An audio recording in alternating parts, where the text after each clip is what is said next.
Hey, what's up guys? Welcome back to the channel. As you can see, we're in Forza Horizon 4 again.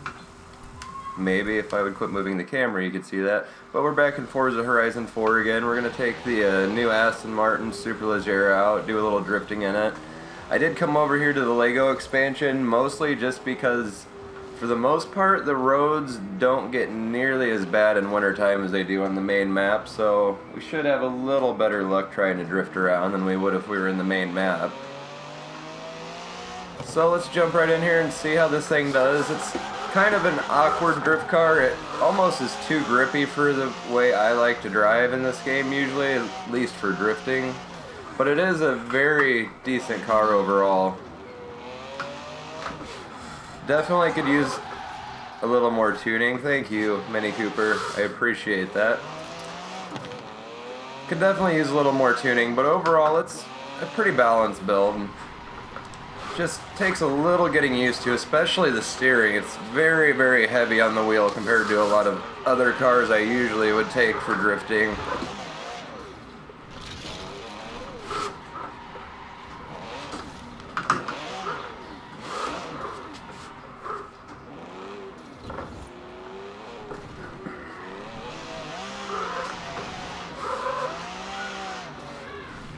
As far as the build goes, I was going to actually shoot it, and I did originally shoot me building it so you guys could see what all I did to it, but something happened with my mic and the audio commentary was just gone.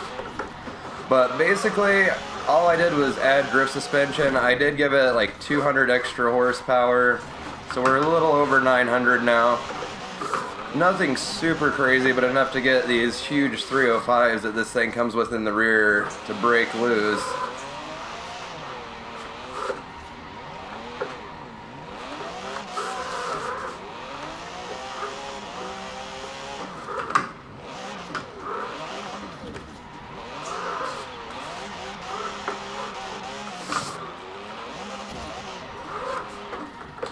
One of the biggest downsides I've seen to this car as far as using it to drift with is it likes to straighten out and lose angle very easily if you're not really on the throttle, and if it's not doing that, it grips up and kind of flicks you back the other way and breaks your line.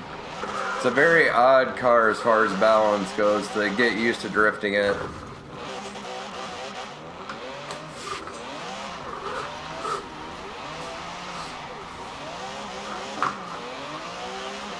Now, unfortunately, as soon as I did come here, we ended up in a little snowstorm, so things are a little slicker. So once you get this thing to break loose, you gotta really watch throttle control, otherwise it's definitely just gonna spin on you with 900 horsepower.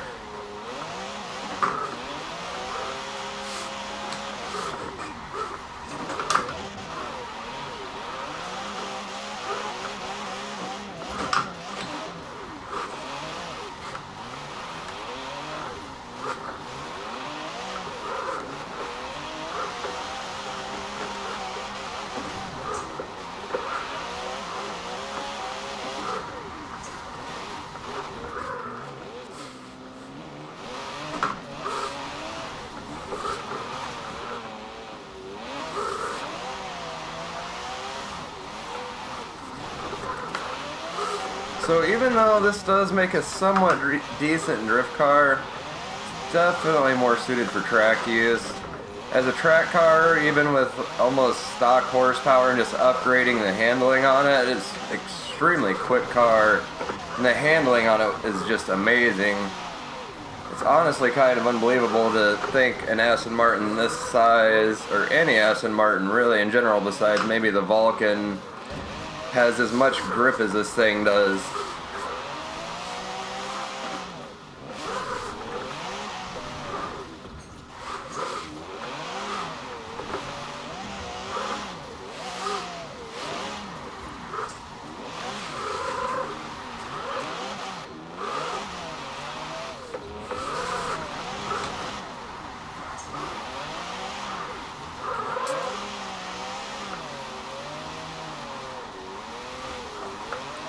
Definitely getting real slick out here.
over here and try to hit this jump drift real quick, and then I think I'm going to jump over to the airport for a little while.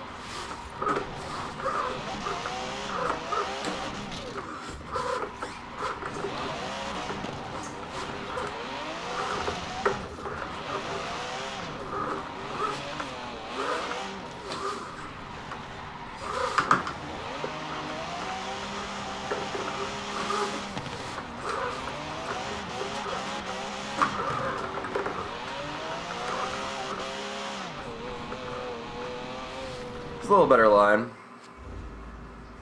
Starting to get the hang of this thing a little bit. 100 yards, turn sharp right. So, have you guys got this car yet? Leave it in the comments below if you have. Let me know what your thoughts are about it. It's definitely a very different style of car than I would normally build for drifting. Definitely taking some getting used to. Especially the amount of grip it has. Normally, I end up running street tires or stock at most, and I usually never run anything over like a 265 unless I'm well over 1,000 horsepower for rear tire width. So the amount of grip this thing has is really throwing me off. That's exactly what you would want to do with your brand new 2019 Aston Martins. Drive it through a giant puddle of almost frozen water. But yeah, it's just very different style of car than I normally drift. I have a couple like really crazy cars for drifting, but I rarely use them anymore. They're just, it's not my thing.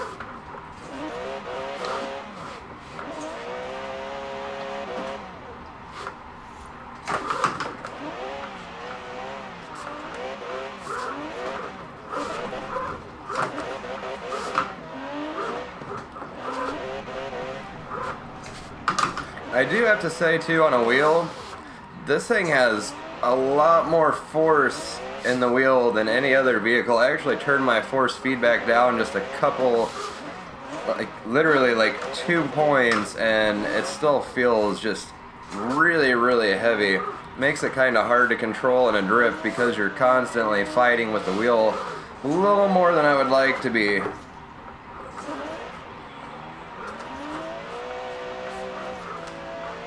Kind of glad I came over here though, because now it's finally quit snowing. I can get a little bit better traction and pick my lines a little bit easier and not kind of just be at the will of the weather as far as what I'm able to do.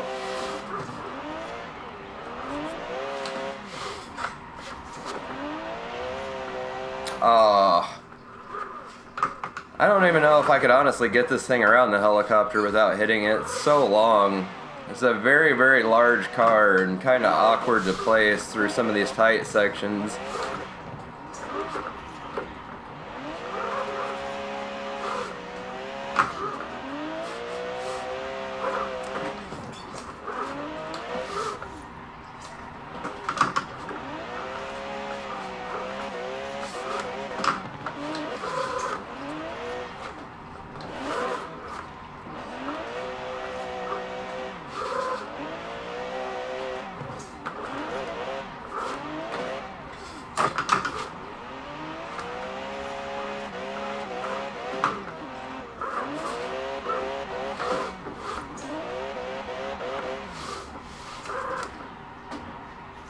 Oh, a little too much.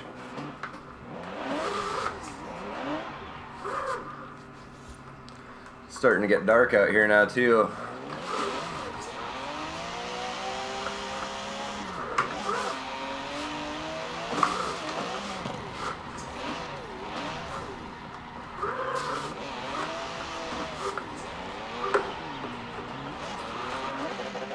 Oops. And that's why you don't play with a controller on your lap while you're using a wheel.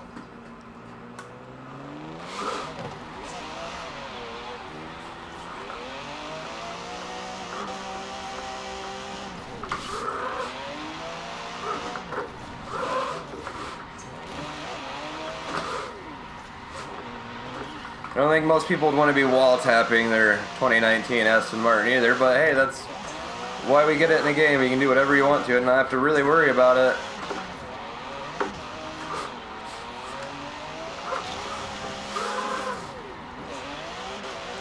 Funny enough though, see, it would have been like 2-3 weeks ago, Hoonigan went to, or released their video. They went there a while back. The car is actually done now. In their video, it was still being worked on, but they went to Dubai, I believe it was, and visited this guy, I believe his name's Sheik or something like that's what they called him. But he turned an Aston Martin into a full-blown drift car and actually used crushed carbon Kevlar for all of the body panels, which just makes the car that much more insanely expensive for a drift car. And the thing's absolutely just crazy looking. It's so wide. He ended up widening the whole car up. Like, most of the interior is even crushed carbon, and just absolutely beautiful looking car. I would never want to take it out and try to drift it and do any kind of damage to it, but when you have the money for it, I guess it doesn't really matter a whole lot. I guess if I had that kind of money to throw around, I probably would do the same.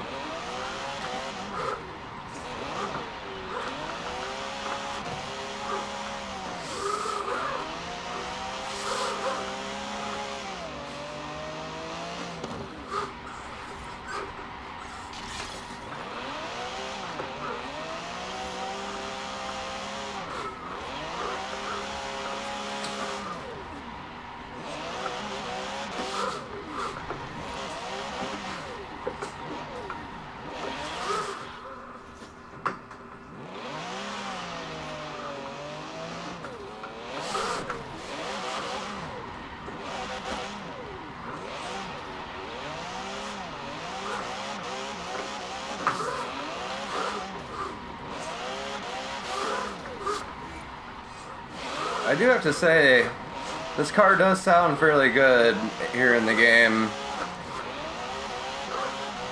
Oh, ouch, that would not be good to do in this thing. But yeah, it sounds fairly good. It sounds much better from the interior view, in my opinion. You get a lot more of that barking V12 sound to it. It's not so, I don't know, synthesized. Like, you can really kind of tell it's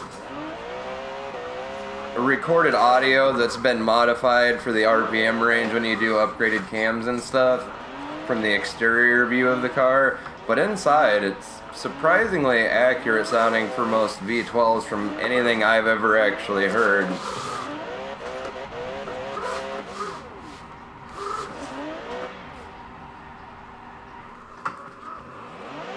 And this is why I'm not the biggest fan of winter. You can drift, it's very, very awkward trying to drift in wintertime here in Forza, I feel like. Like, 1 second you have too much grip, and then all of a sudden you just have none.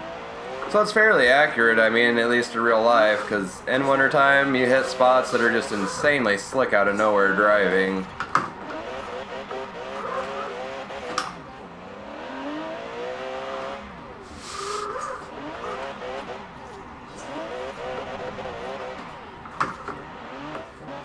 Out of all of the vehicles, other than the very old Astons, I'm a sucker for those. They just have beautiful lines. They're great looking cars.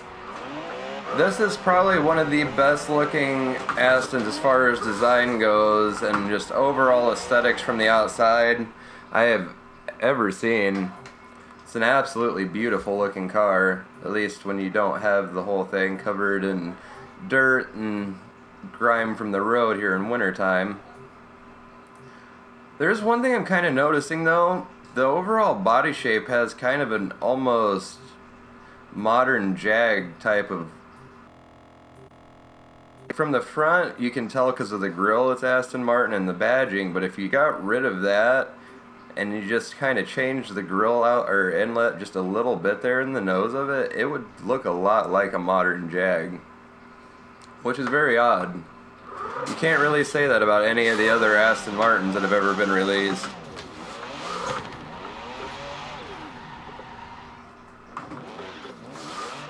Well guys, that's going to do it for today's video. As soon as spring breaks, I might kind of just take this thing out and do another little video on it drifting when we can actually get some grip. Because temperatures, I'm sure, are dropping right now. Yeah, we're down to 23 degrees, so you can't really get much heat in the tires to get grip in this game. And everything's just super slippery feeling right now. So I kind of feel like this would be a good point to end things. I do hope you guys enjoyed the video. I hope you get a chance to try this car out. It's a lot of fun to drive. Not the easiest car to drift by a long shot. You can do it, just it takes some tuning and takes some practice with the car to get the hang of it.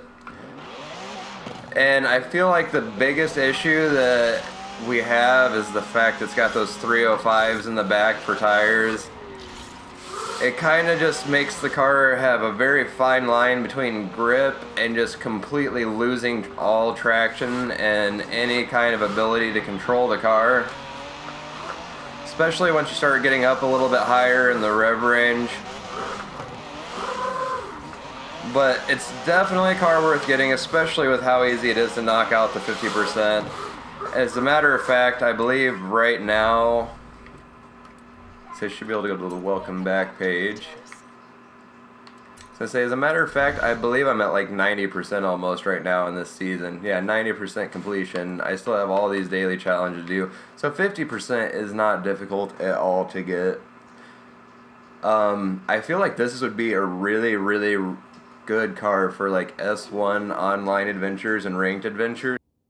What I did was bring it up to the top of S1, and it was just astonishingly fast, powerful, and grippy. If you guys enjoyed the video, don't forget to like, comment, and subscribe down below, and I'll see you guys tomorrow.